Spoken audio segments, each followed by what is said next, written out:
Hello, everyone. Welcome to the D&D Chronicles, where we talk about D&D stuff because we're bored. I'm Liam. And I am Thomas. And that is loud. Sorry. Okay, this episode title is called D&D Abnormalities. We're just talking about funny stuff in D&D because it's strange. Sometimes 5e's wording is unclear. Weirding. Yeah, got a lot of strength. Literally a brain on legs. Oh yeah. Well, we'll talk about that later. For first topic, our most recent session. Why don't you start us off on that? They assaulted the dragon cult. Or at least my world's equivalent of it.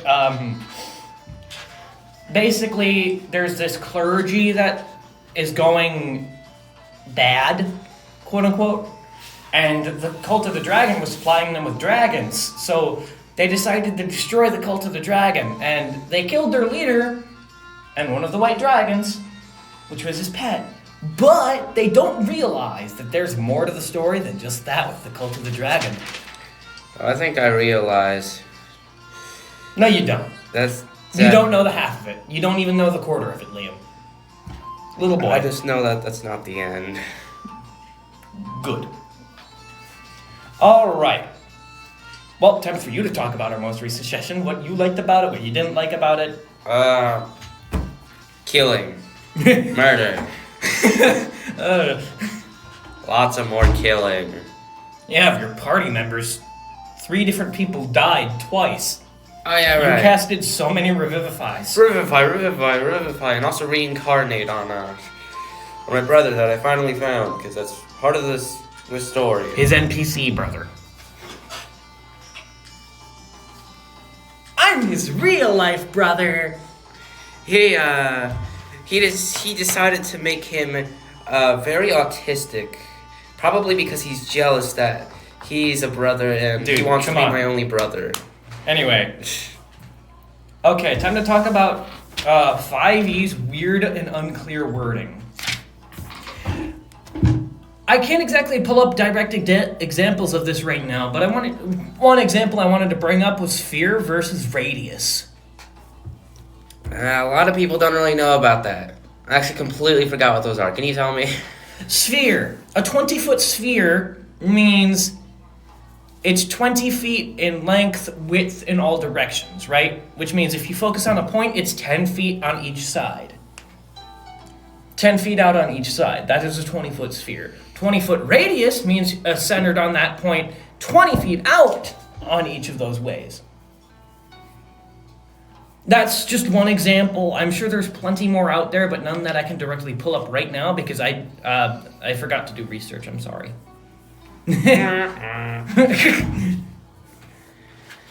But yeah, as a DM and a player too, sometimes it can be a little unclear whether you get things multiple times a turn or not. Difference between radius or sphere. Multiple different things can be unclear, and as a DM, just gotta make the judgment call there until you can find out the exact ruling on it. What about shape and control water? Doesn't that not need a sight? Technically, yes, but as a DM, I say, no, you cannot use it to cause intense bodily harm. Because according to the ruling, you can just spawn some water inside someone's lungs, and no. I don't want you instantly murdering my BBEG. Piss off.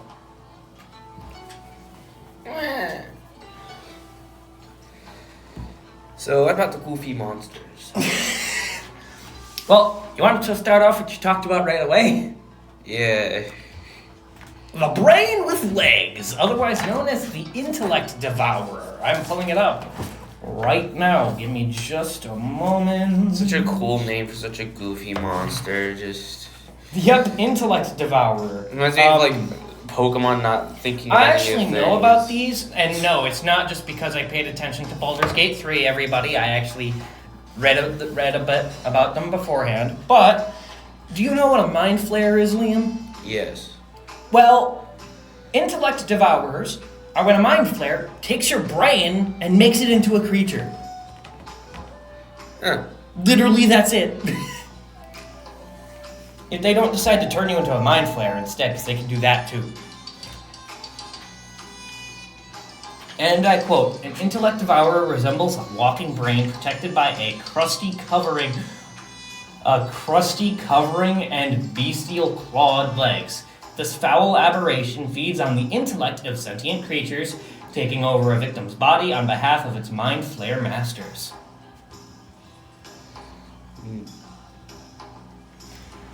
Yeah. What about the other ones? Yes. Another one I saw, which can be terrifying to some people. To me, it's just goofy as fuck. The gibbering mouther. I don't know, where that came from. I'll admit.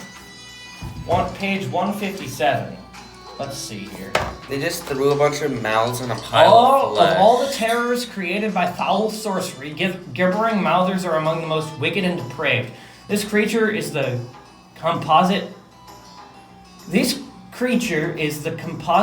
eyes, mouths, and liquefied matter of its former victims. Ugh. Tormented by the destruction of their bodies and absorption into the mouther, the victims gibber incoherently and are forced to consume everything within reach.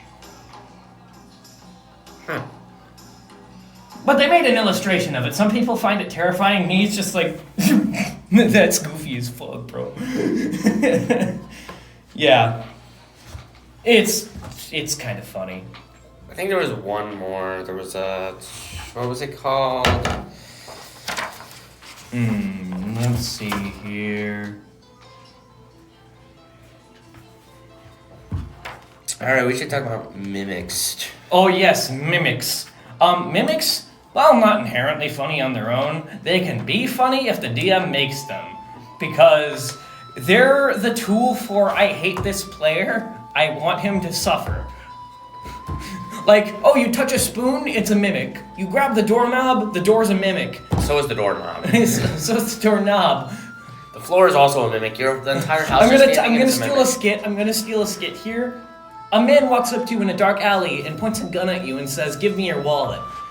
After reluctantly giving it to him, he grabs it and starts shooting it repeatedly until it makes a screeching noise. You let a sigh out of relief. You let out a sigh of relief. You laugh, he laughs, you both laugh, the gun laughs.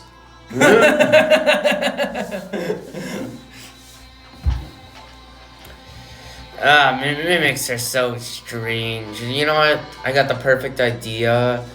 A whole party goes to sleep, and when they wake up, all their weapons are replaced by mimics. You know, there's a town in the Forgotten Realms, I don't know the exact name of it, but the entire town is a mimic. Yeah. And it's a completely normal town. People live there, people shop there, all that stuff. But every once in a while, someone goes missing and no one can find out why. Yeah. Terrifying.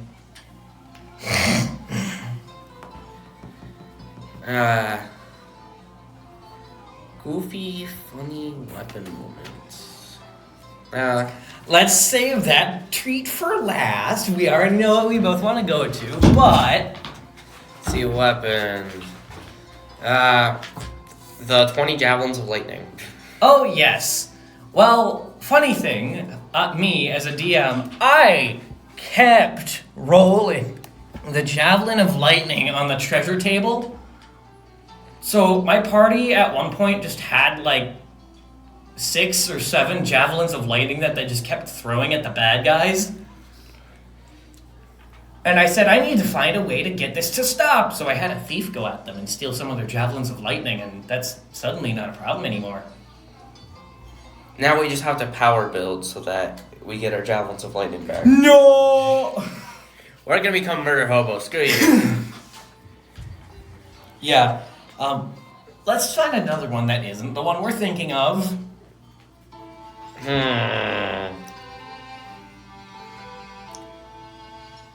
There's one I thought of once, the mayonnaise gun. Propelling mayonnaise with an explosion to cut through people. There's this one time, one of my players tried to put acid on his metal sword to make it do acid damage. Sure, it did. for 3 turns before the sword melted. That's a pretty good quality sword. Yeah. Well, 3 rounds is only about 18 seconds. Yeah, but that's acid. That's like... Well, it's weak acid, and even weak acid can melt through swords. I mean, weak acid can kill a human in 6 seconds, technically, so... Yeah. I don't know. A weak human, yes. Commoners specifically, yeah. Just throw a vial of acid at somebody, they die instantly. Yeah. I mean, it makes sense. Commoners, they're commoners, man. I just realized 4 owls could kill a commoner. Yeah. What? Gosh, commoners are weak. Well, I don't think you understand. 4 owls could kill someone in real life.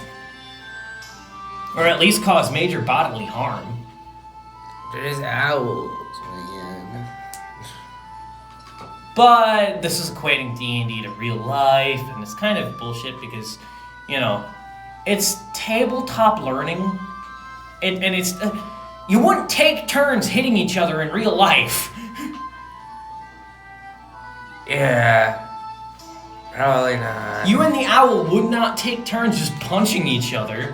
No, the owl just grows a fist. Oh. An owl crits and does 2 damage instead of 1.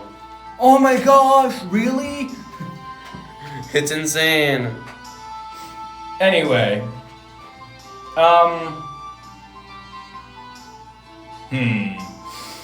Do you think it's time to talk about it? Yeah. I think it's funny enough. Okay, so I was at a D&D convention with Liam, and it was called CoolieCon. Some of you might recognize the name, others might not.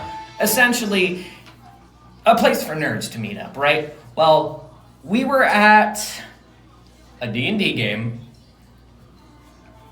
and we were up against monsters that needed to take magical damage to kill. I was playing a half-orc fighter. I did not have any magical weapons at that time. But I did have a hewer's handy haversack. And after doing some thinking and scratching my brain a little bit, I'm like, wait a minute. I asked the DM if I could use my backpack. He said I'll allow it to do a D4 and it's a strength weapon. Improvised weapon. I had proficiency in improvised weapons. I crit. I did 3d4 plus my strength mod, which was plus 5. Don't touch my purse. Don't touch my purse was the meme at that time. And I kid you not, I rolled 2 critical hits in a row with a haversack. I was debating just using the haversack for the rest of the game. You should have. Because it could have been so funny, but we were provided +1 halberds at the end of it, so... The haversack's gonna come back to get you. But yeah, I was laughing my head off, man. It was so funny because I literally killed one of the magical monsters. Okay, I'm just gonna explain the situation here. We were in a town near woods, right? And then people started snatching other people and bringing them into the woods, and then those people would come out and snatch more people. These people were obviously mind controlled, but when people stabbed them, it did nothing without magical damage. So we obviously made the deduction, okay, that isn't gonna work. So what I did was, at first I was just grappling to help the actual magic people do damage. And then I'm like, wait a minute. And in character I said, oi, wait a minute. Magic? Magic. Backpack? Bonk! And then the iconic line, Don't touch my purse! Yeah. Oh, it was hilarious. It might not be a weapon moment, but Murder Horse. Murder horse is a weapon in himself. Yeah. So an example of this here was, they were up against a zombie beholder, okay, and pause the recording.